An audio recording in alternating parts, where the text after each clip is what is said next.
भाई इंसान मरा, पैसा किसका हो गया? वारिस का हो गया, बेटे का हो गया, बीवी का हो गया, माँ का हो गया, बाप का हो गया। इंसान कुछ लेके नहीं जा रहा है, कब्र में अकेला जा रहा है। कब्र में न माल आपके काम आया, न बच्चे आपके काम आए, न बीवी आपके काम आई, कोई काम ना आया। फिर मेरे प्यारे साथियों, जब उस कब्र में मुनकर नकीर आएंगे और आपसे 3 सवाल करेंगे, मन रब्बू का, मन नबियों का, मा दीनों का, तेरे रब कौन है, तेरे नबी कौन है, तेरा दीन क्या है। इन 3 सवालों का जवाब, आपका ईमान अगर सही होगा, आपका अमल सही होगा, तभी इन 3 सवालों का जवाब आपकी जबान से निकलेगा, वरना जवाब भी नहीं निकलेगा। इन 3 सवालों का जवाब नहीं निकल पाएगा इंसान के जबान से अगर उसका अकीदा सही नहीं है, उसका ईमान सही नहीं है। इन 3 सवालों का जवाब वो नहीं दे पाएगा। उसके बाद अल्लाह के नबी फरमाते, कब्र दबोचेगी, कब्र तंग हो जाएगी। हाय हाय, अब्दुल गफ्फार साहब आप बहुत तकरीरें किया करते थे, बहुत आपने कुरान की आयतें पढ़ पढ़ के सुनाई है, आपकी कब्र में आपका क्या अंजाम होगा। अरे मेरी क्या हैसियत है, यहां नबी के सहाबी का मैं आपको वाकया सुना रहा हूं, नाम नोट कर लो मेरे नौजवानों।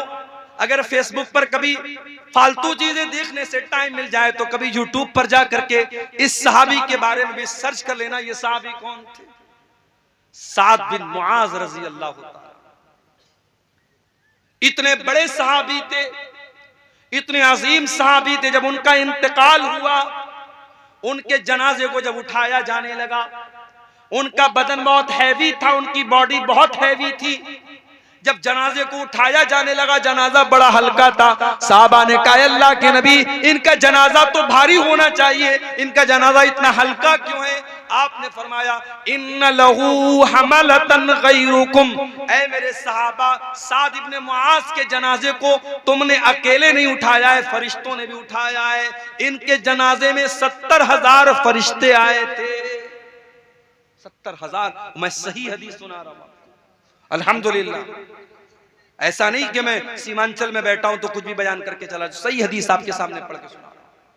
साद इब्ने मुआज की के जनाजे में 70,000 फरिश्ते आए थे।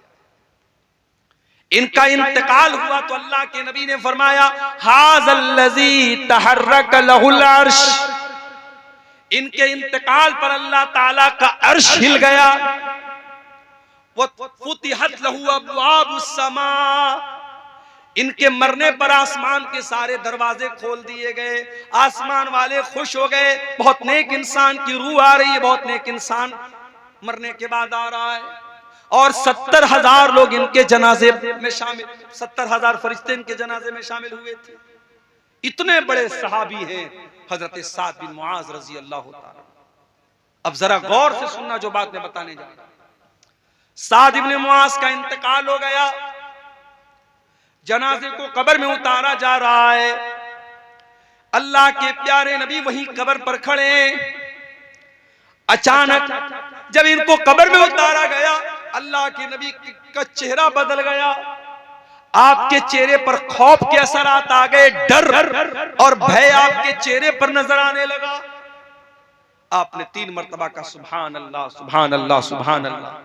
फिर 3 मरतबा आपने कहा अल्लाहु अकबर, अल्लाहु अकबर, अल्लाहु अकबर। आपको सुन करके सहाबा ने भी बुलंद आवाज से अल्लाहु अकबर कहा, बुलंद आवाज से सुभान अल्लाह कहा। पूरा कब्रिस्तान गूंज उठा नबी और सहाबा की तकबीर के कलमात से। सहाबा ने पूछा, अल्लाह क्या बात? अचानक आपका चेहरा बदल गया और आप तस्बीह के कलमात और तकबीर के कलमात पुकारने लगे, क्या बात?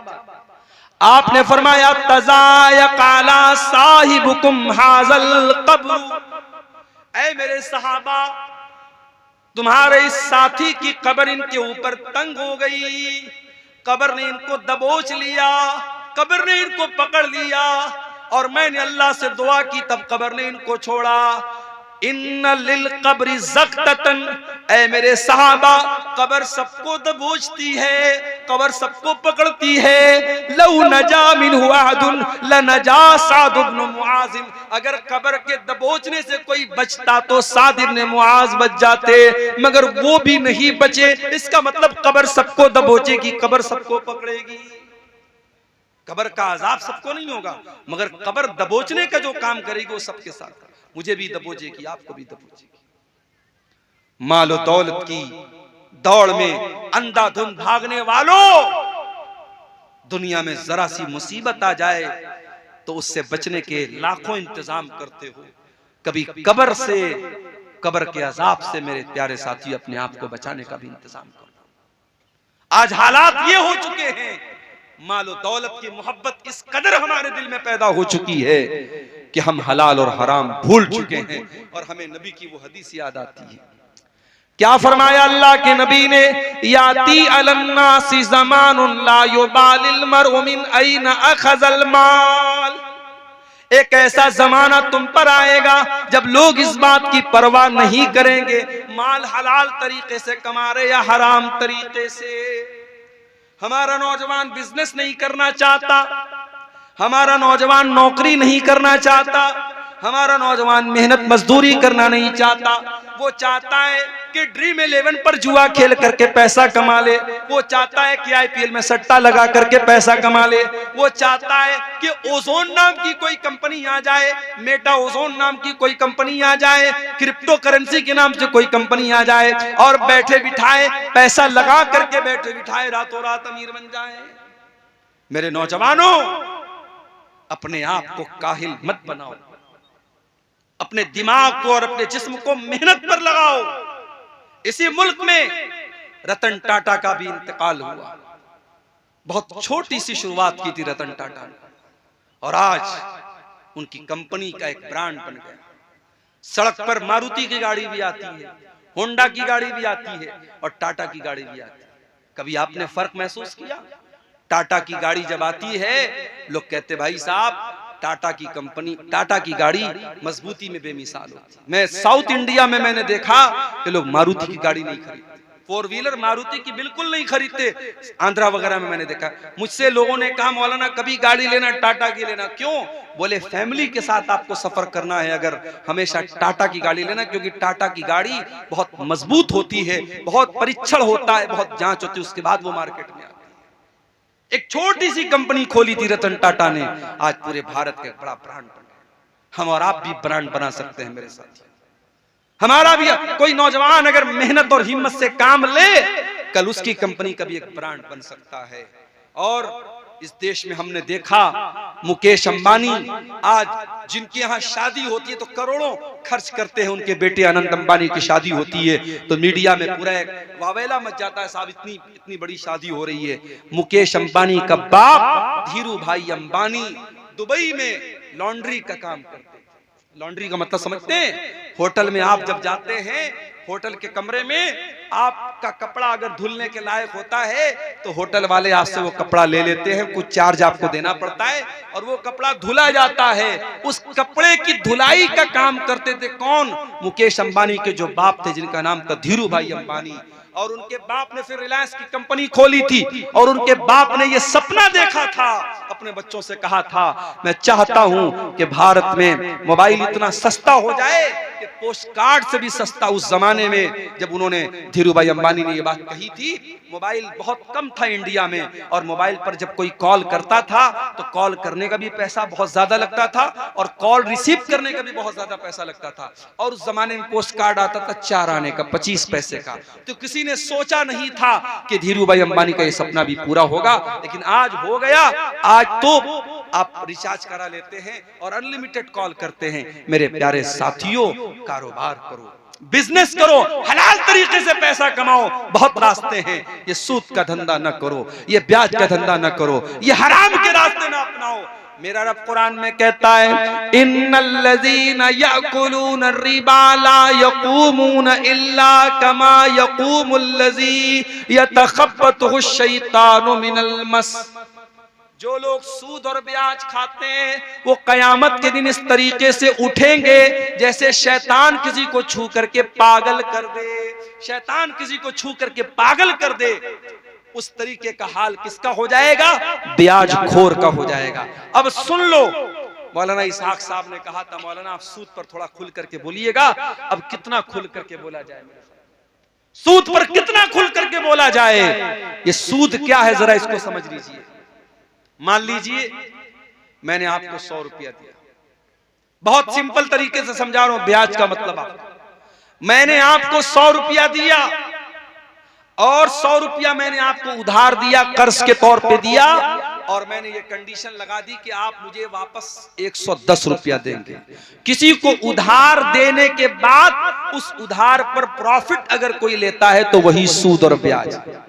अगर मैंने आपको जमीन अपनी दे दी, जमीन मैंने आपको कर्ज के तौर पर दी, और उसके बाद जब वापस मैंने आपसे जमीन ली तो कुछ पैसा भी मैंने ले लिया या कुछ खेती बाड़ी में भी मैंने ले ली। अगर अपने सामान चाहे अपने कर्ज के तौर पे दिया हो या पैसा दिया हो, उस कर्ज के ऊपर कोई प्रॉफिट अगर आप ले रहे हैं तो वही सूद और ब्याज है।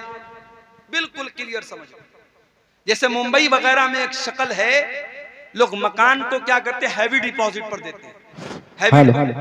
मुंबई वगैरह में ये शक्ल राइज है कि लोग क्या करते हैं कि जमीन जो है हैवी डिपॉजिट पर देते हैं। मान लीजिए मेरे पास जमीन है, घर है, और आप मेरे पास आए, मौलाना साहब मैं आपका घर लेना चाहता हूं, रहना चाहता हूं। मैंने कहा ठीक है भाई तुम्हें 1 लाख रुपया दे दो।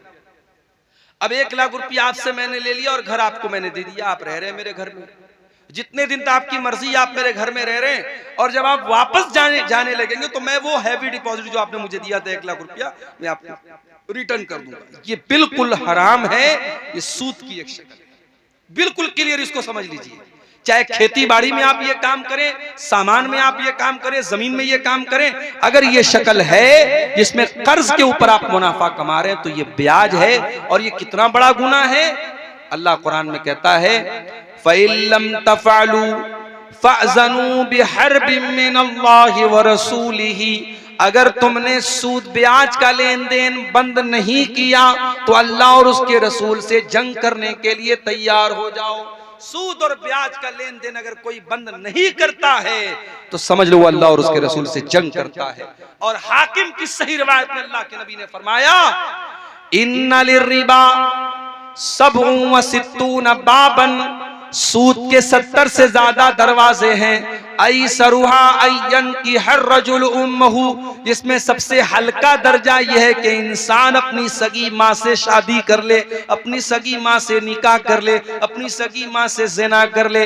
अपनी सगी माँ से ज़िना करना यह सबसे हल्का दर्जा है सूद और ब्याज का। मेरे प्यारे साथियों, आज धड़ल्ले से मुसलमान सूद खा रहा है। इस सूद की लानत से मेरे प्यारे साथियों अपने घर को बचा लो।